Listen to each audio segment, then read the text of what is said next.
In the last episode, we set sail from Tenerife to La Palma. I'm not sure if I mentioned this, but the reasons we decided to do this were firstly because it's cheaper to keep Sareda in La Palma than it is in Tenerife, but also we wanted to do a short offshore passage on her, so this was the perfect opportunity.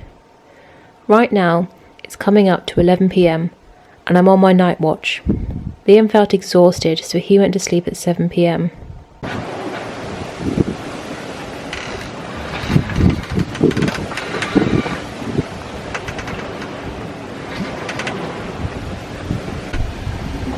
Can't really see anything, but I've just handed my night watch over to Liam.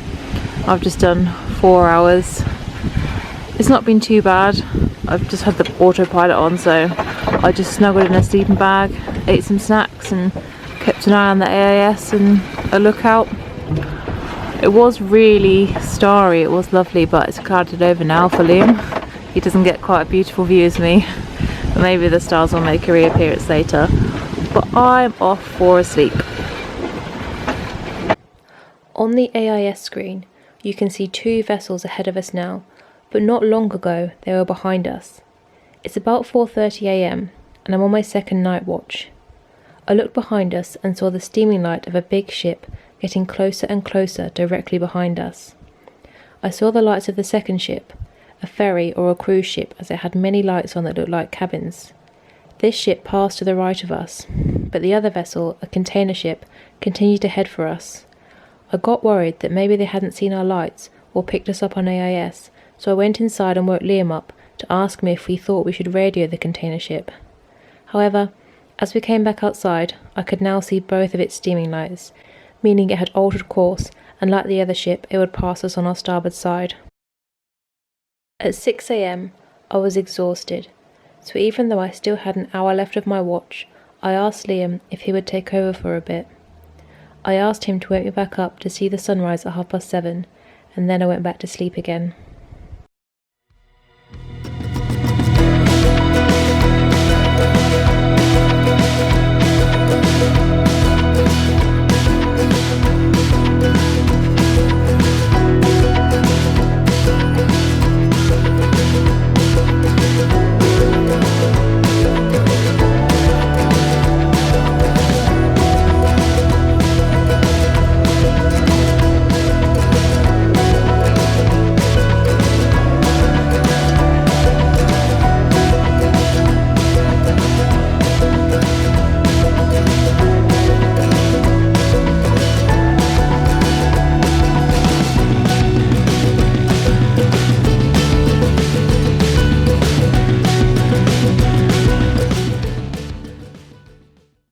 So Liam was just on the morning watch. I don't even know what time it is. 8 o'clock. I was just sleeping and he's woke me up because the bilge alarm's gone off. Well, I heard the alarm and then he told me it was the bilge alarm. So we're manually pumping the water out. Oh, I've just dropped the torch.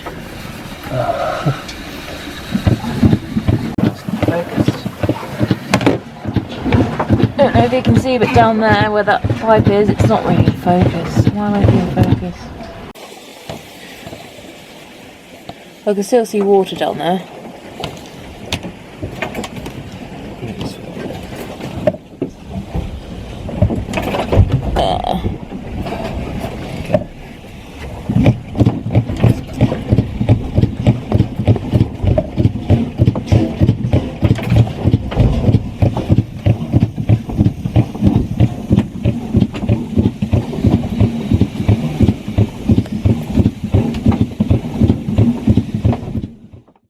Once we'd pumped as much water as we could from the bilge, Liam got in his sleeping bag and had a nap in the saloon.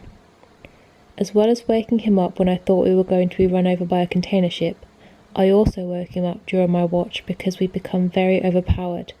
We were reaching over 9 knots. The maximum I saw was 9.7 knots, so I asked Liam to come up and help me furl the jib back in a bit. Poor Liam didn't get to sleep for very long in one go. He'd also been feeling very seasick ever since he came on watch at 11 PM. He'd hardly eaten anything, as everything had just come back up again, so he was feeling very exhausted.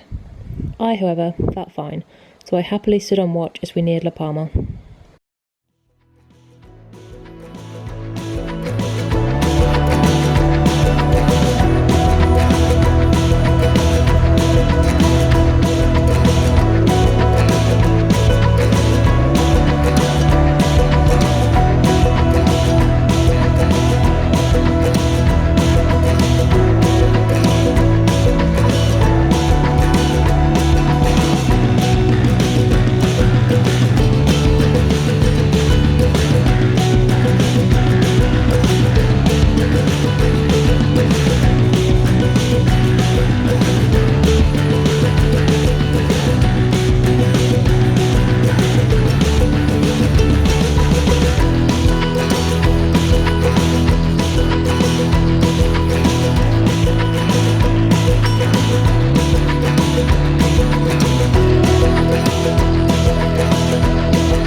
And we have made it. We've made it to Marina La Palma. We are tied up into our berth, nice and safe. We didn't do too badly at getting in. Could have gone better, but we've done worse. And we're still learning. We haven't finished packing away yet. We've still got to put the mainsail away and tidy up the cockpit a bit. Put the auto helm away. We found a casualty. This is broken, so we need a new one of them for next time. But we didn't notice while we were sailing, so it's either only just happened or we didn't. It wasn't an issue. But we're both very glad that we did it. We're here, and now we're just gonna have a cup of tea and biscuits. We can't actually probably check into the marina yet. They're closed between 1 and 5, so we can't get our toilet and shower cards or anything, but I'd love a shower right now. So yeah, we're just going to kind of have a cup of tea, do a bit of tidying up until 5 o'clock when we can check in. Then I'm going to have a shower.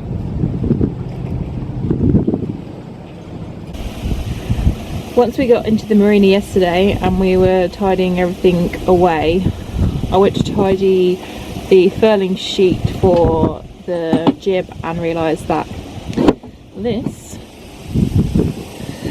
had just eroded, corroded, rotted, I don't know, away from the boat, and it would just completely come off. And this was through this, and then like that, and then the jib sheet was going through there. And so we're now just trying to find a solution to attach this onto somewhere else. I'm not going out sailing, so it's not a massive priority, but just thinking about where to put it, because move your hand.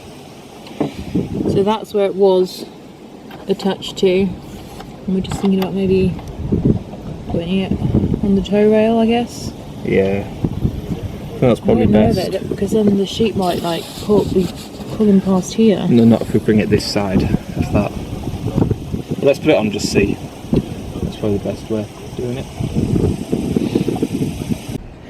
We were moored onto that pontoon there, but we've just moved over because where that cleat runner thing at the back had come off, there it had left a really sharp edge and the rope was chafing on it. So we decided that we would move her over to this berth. We were offered either berth when we arrived, so we've...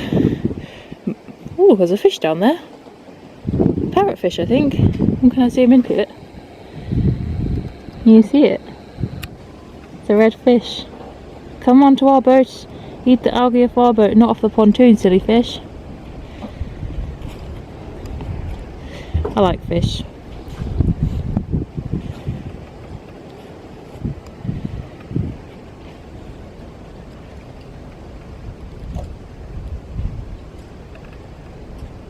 Oh, it's gone. Anyway, so we just manhandled the boat using the lines to pull her over to this pontoon instead. And so now we can use the cleat at the back, which is fully functioning and won't chafe the rope. And I think it would be slightly easier potentially to get out of this this mooring than it would the other one. I think we've got a little bit more manoeuvring space. But we'll see. We explored La Palma on the Saturday, although it felt very strange. We didn't know it yet, but on Wednesday, the World Health Organization had declared COVID-19 as a pandemic. The streets were eerily quiet, and some shops were only allowing 3 customers in at a time. We were due to fly back home on the Sunday, but on Saturday night we got a message from Jet2 saying they were cancelling all outbound flights from the UK, and we were to wait to hear about our flight from Tenerife. Fortunately, our flight wasn't cancelled, just delayed. We landed in East Midlands Airport early on Monday morning, and both had to go to work that day.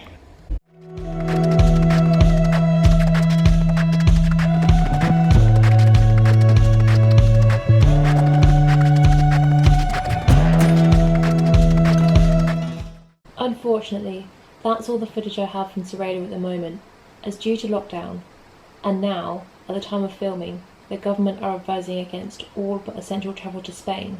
We haven't been out to Sareda since March. We're planning to fly back out to her in the first week of October, but for now, Scarborough Yacht Club have begun racing again, so in the next episode, we take you racing with us.